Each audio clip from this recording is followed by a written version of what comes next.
In this video, we're going to talk about the most controversial topic in school counseling, and that is one word: duty. I'm going to give you 3 things you can do to professionally and respectfully advocate for your time, and I'm going to tell you how to compromise so both you and your admin get what you want. Trust me, it's worked for me. This video is brought to you again by a Facebook post, so this one is short. I'm going to read it to you. I'm frustrated and need some advice. I have morning duty, bus duty, and lunch duty, like cleaning tables and all. I was told it was still 90% of direct services with students. So here's the hard truth, and you may not like what you hear, but duty is fair share responsibilities. It is not a counseling service, however, but it is within one of those things where it's as duties as assigned. When you sign your contract, that's that fine print that they talk about. But I'm gonna tell you how to make duty enjoyable or at least tolerable for you. So some context. When I was a school counselor, middle school for that, I had morning duty, lunch duty, dismissal duty, and I had to be in the hallways to help students transition during passing periods.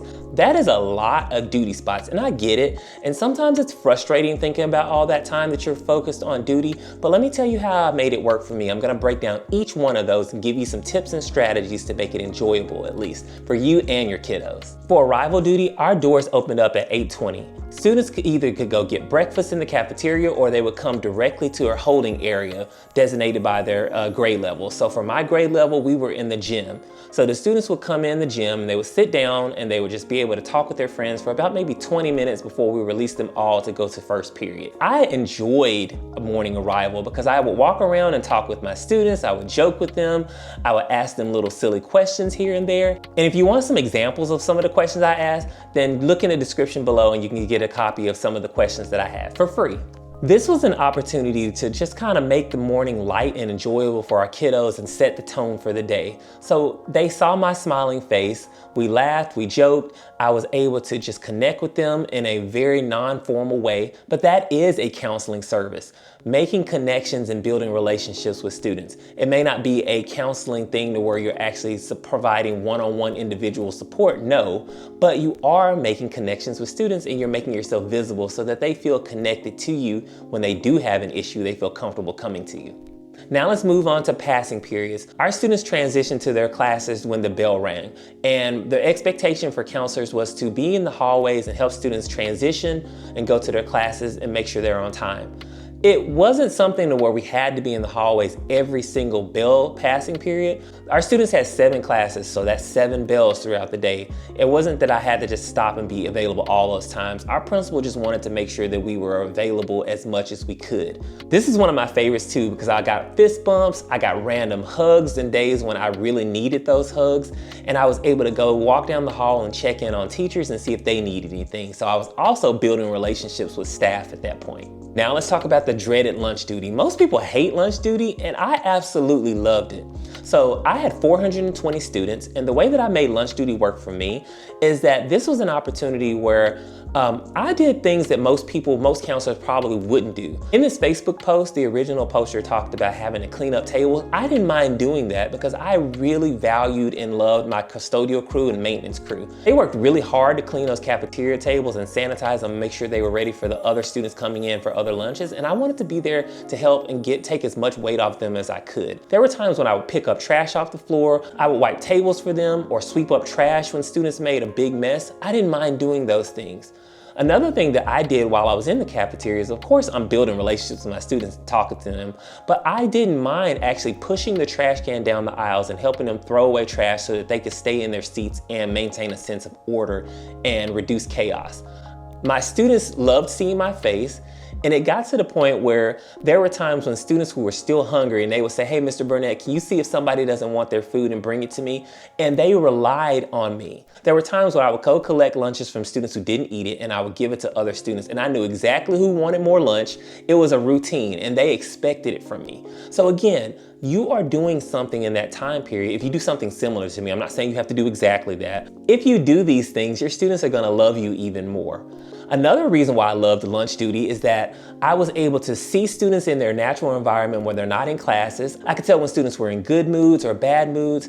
I knew what friend groups sat with each other. I knew all those things. And I would love to tell you a story about how I used lunch duty as a time to be able to support a student who was in crisis. It was a very subtle thing that I noticed, and most people probably would have overlooked it, but I noticed everything about my students. So that's one of the things that I loved about lunch duty, because I was able to get a bird's eye view of everything. So if you want to hear that story, not only will it help you understand how to support students in crisis when they're harming themselves, but it will help you understand why lunch duty is important. Comment the word crisis and I'll make a separate video for you.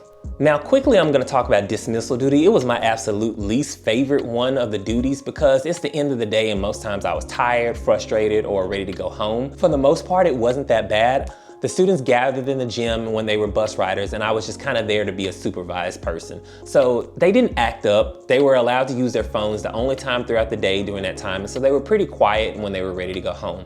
It was just most times I was just ready to go. And it normally didn't last no more than 15, 20 minutes because our buses pretty much for the most part were on time. Those are the duty spots that most people are complaining about. So I have some friends who work as counseling professors in different neighboring universities, and I'm gonna reach out to them and ask them, during their program, do you talk to these recent grad students about duty spots? Because when they go into these schools and these principals tell them about duty spots that they have, it's like a deer in headlights. I'm just really confused as where the disconnect is. So I really wanna get a good understanding. In your grad school program, did they talk to you about duty spots or inappropriate versus appropriate duties for school counselors? Just curious.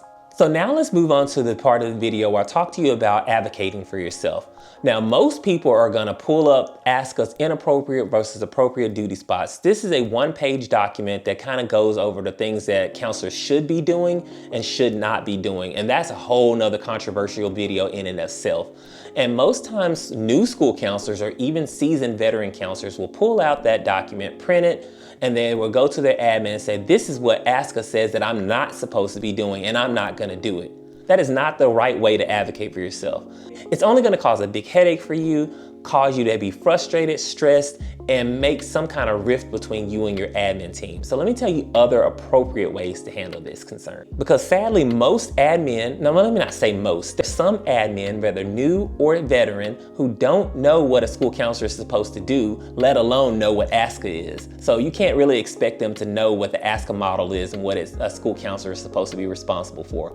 Even when you show them that, they're still gonna be like, no, on my campus, you're gonna do this. And it's gonna cause you to feel some type of way. I've been there and I understand. So let me tell you a better way to advocate for yourself. This is for new or seasoned counselors. There's 3 steps that I'm gonna tell you, actually 4. The first thing that I always wanna mention, you always wanna create a daily, weekly schedule for yourself where you map out when you're available, what you're doing as far as individual, small groups, checking on students, like all of those things. And you want to give a copy of that to your admin team. Now that's the first layer of support. Make sure that they know when you are available and when you are not available. This also helps you track your time, which moves on to step 2, where you use data to advocate for yourself. So if you're hosting a small group on Mondays at 10 a.m. from 10 to 10:30, you have this on your schedule, you give a copy to your admin team so that they know that if you reach out to me on Monday from 10 o'clock to 10:30, I'm doing a small group. And you show the data of how that supports that student's achievement, whether showing them how it helps them to be emotionally regulated so that they can stay in the classroom. So you can show them discipline and referral data, or attendance data, or even academic data. So if you show them that before being a part of this group, they were making C's, but now they're making B's, that's data that can help you advocate for yourself. So if your admin tries to give you extra duties, you can say, this is why I need to be doing this to support students. That's one of the things that a lot of new school counselors struggle with because they're not aware that they have to do those things. So I'm telling you here in this video, learn how to use your data to your advantage. And I've got a couple videos on this, but if you want me to make another one where I talk about what specific types of data you need, type data in the comments below and I'll make that video ASAP. And here's the last thing, the most important part of this video. You have to learn how to say no professionally. It's important to set boundaries, but you can't just go up to your admin team and say, I'm not gonna do this. Well, you can do that, but you're gonna end up damaging a relationship and making your job harder than it needs to be. So let me tell you my personal story with this, how you professionally say no. So there was one day I was doing lunch duty and my assistant principal came up to me and said, I need you to do detention today. So here's the thing, you never want to just say no. You always want to come up with some type of compromise. That's the thing that I want you to understand. I didn't say no, I don't want to do detention for these students. I said, here's the thing, if I do detention, it damages relationships with the students that I work with. And he didn't understand what that meant, so I had to break it down. So even though I'm not giving these students detention, they're gonna look at me as the adult in charge of detention while they're in there, and they're gonna hold me responsible. And it's gonna break relationships because it's gonna look like that I, as the school counselor, am giving discipline or enforcing discipline. And so that's gonna be a thing that's gonna damage relationships and make my job harder than what it needs to be. And so as the compromise, I said, hey, I will do lunch duty for you in the cafeteria. So what his job was, he was mainly calling tables to go get in line, monitoring the cafeteria, making sure that students stayed seated and make sure that they were doing what they were supposed to do. I said, I don't mind doing that. I'll take the microphone and I'll do lunch duty if you do detention. And he agreed. So you see what I mean? I told him why it wasn't a good idea. I advocated for myself and explained why it wasn't a good idea, but I also offered a compromise. I didn't just flat out say, no, I'm not gonna do detention. I could have, but it would have caused more problems than it solved. And so you have to be able to think on your feet and sometimes give a compromise. You may not be able to get everything that you want. So if you go to your admin team and show them that list of inappropriate versus appropriate duties, you may be able sometimes to say, no, I'm not gonna do this. But 9 times out of 10, well, let me not speak that on you, but a lot of times these admin are gonna say, no, I still want you to do this.